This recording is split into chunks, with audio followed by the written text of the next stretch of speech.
शेख साहब, सबसे पहले बहुत शुक्रिया आपके प्रोग्राम में वक्त निकालने के लिए। और ये फरमाइएगा कि इमरान साहब कह रहे हैं बड़ी बेचैनी भी है, हुकूमती सफ़ों में भी है, गैर यकीनी सूरत हाल है। आप इंडोर्स करेंगे कि कोई गैर यकीनी सूरत हाल है और किस मकसद के लिए ये जॉइंट सेशन बुलाया गया है, इसका भी जवाब दीजिएगा। बिस्मिल्लाहिर्रहमानिर्रहीम। समीना, मैं तो जब से सियासत में हूँ मैं यही सुन रहा हूँ हर वक्त की गैर यकीनी सूरत हाल है। ये जो मीडिया है ना, ये तो कोई ना कोई अगर उसके बाद खबर ना हो तो लोग उनको देखते हैं ना, कोई ना कोई सेंसेशन क्रिएट। मैं कोई अगर कैसा कह रहा हूँ, ये जो मैंने देखा है सियासी अपना तजर्बा कह रहा हूँ, हर वक्त सेंसेशन क्रिएट होगी तो लोग खबरों में चाहे अखबारें हों में, और कोई अर्ज नहीं है इसमें।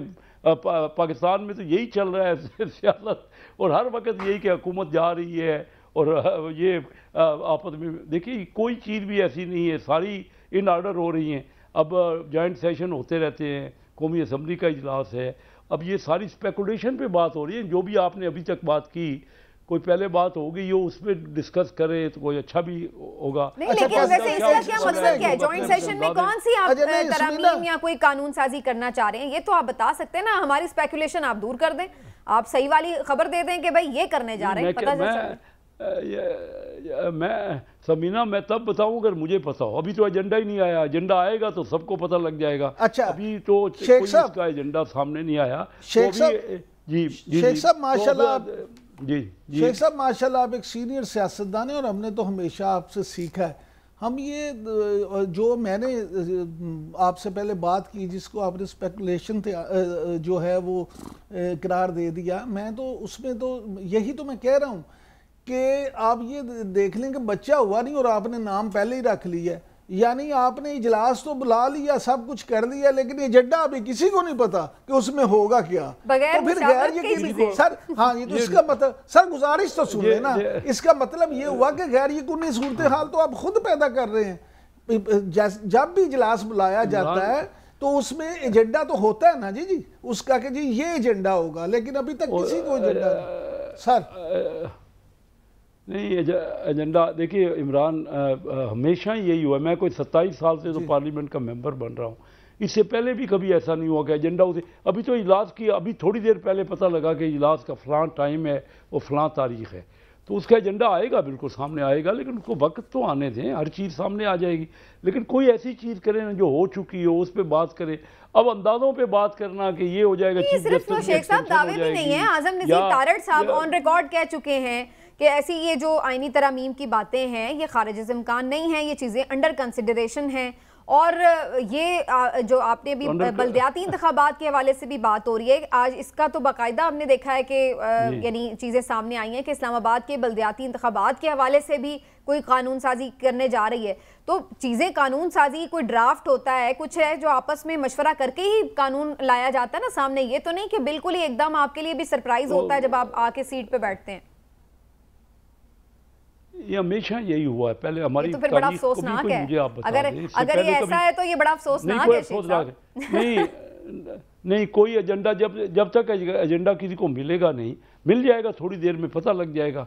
एक टाइमिंग होती है ना हर चीज की, पहले तो नहीं पता होता। चलें ठीक है, यानी आपने हमें खबर नहीं दे दी। आगे चलते हैं। अच्छा शेख साहब ये फरमाइएगा, नहीं मैं आपको ये बताऊं, ये फरमाइएगा कि मौलाना फजलुर रहमान साहब जो हैं उनके वो तो मुलाकात हो चुकी है। नहीं, इसीलिए मैं पूछ रहा हूँ कि वो तो मुलाकात हो गई है और जरदारी साहब के साथ उनके दरीना ताल्लुकात भी हैं, जरदारी साहब के साथ उनके बहुत करीबी ताल्लुकात हैं। तो ये बताइए कि मौलाना साहब के साथ क्या तय हुआ? क्या मुस्लिम लीग नून ने जो उनसे राब्ते किए थे वो कामयाब नहीं हो सके थे, जो अब जरदारी साहब को भी इंटरवीन करना पड़ा?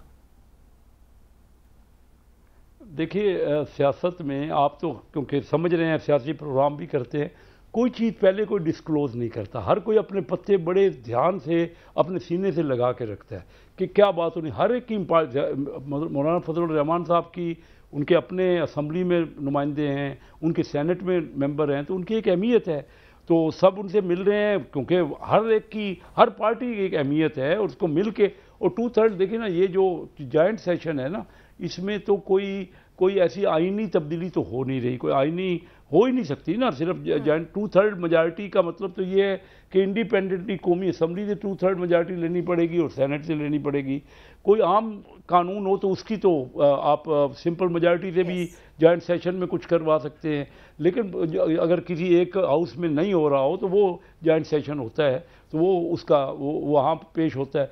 तो ये बड़ा इंटरेस्टिंग सूरत हाल है और कोई ऐसी बात नहीं है।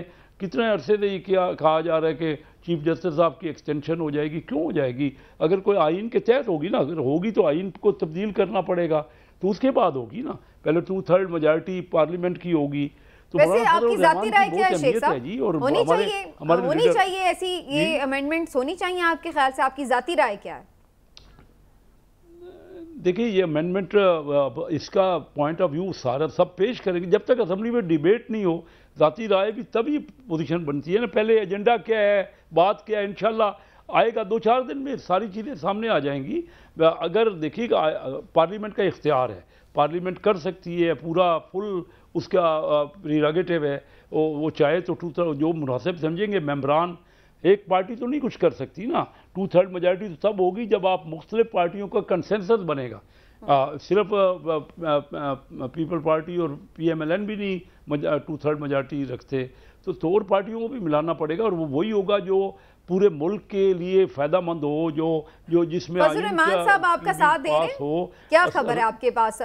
फजलुर रहमान साहब आपके साथ खड़े हैं?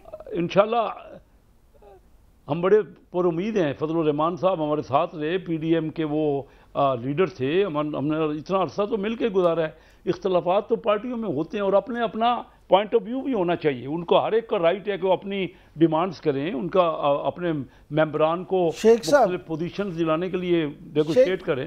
शेख साहब, मौलाना फजलुर रहमान और आसिफ अली जरदारी साहब की जो मुलाकात हुई, उसकी जो तफसीलात सामने आई हैं, उनके मुताबिक मौलाना साहब ने तो ये फरमाया है कि जी मुझे हुकूमत से या आपसे तो शिकायत ही कोई नहीं है, मुझे तो उन लोगों से शिकायत है जिन्होंने हमारे साथ इलेक्शन में, यानी मौलाना साहब के साथ इलेक्शन में ज्यादती की। तो मामला ये है कि क्या अगर उन्हें आप लोगों से शिकायत ही नहीं है तो फिर आप उनकी शिकायत दूर कैसे करेंगे, या उन लोगों को राजी करेंगे कि मौलाना की शिकायत दूर करें? देखिए, 20-25 मिनट की मुलाकात हुई है, सदर साहब गए हैं, कर्टसी का हाल थी, एक दूसरे की बामी एहतराम इज़्ज़त तल्लक है वो रिन्यू की है। अब ये तो सियासी जो बातचीत है ना, उसमें नेगोशिएशन बहुत टाइम लेती है, मुख्तलिफ पॉइंट ऑफ व्यू होता है। वो अपनी पार्टी से मशवरा करेंगे, हम अपनी पार्टियों से मशवरा करेंगे और ये इंशाल्लाह हमारे साथ है। मौलाना साहब शुरू से ही PTI का बड़ा मुश्किल है उनका, वो खुद तो देखिए ना, उन्हीं का मुकाबला है खैबर पख्तूनख्वा में, PTI से ही तो मुकाबला है।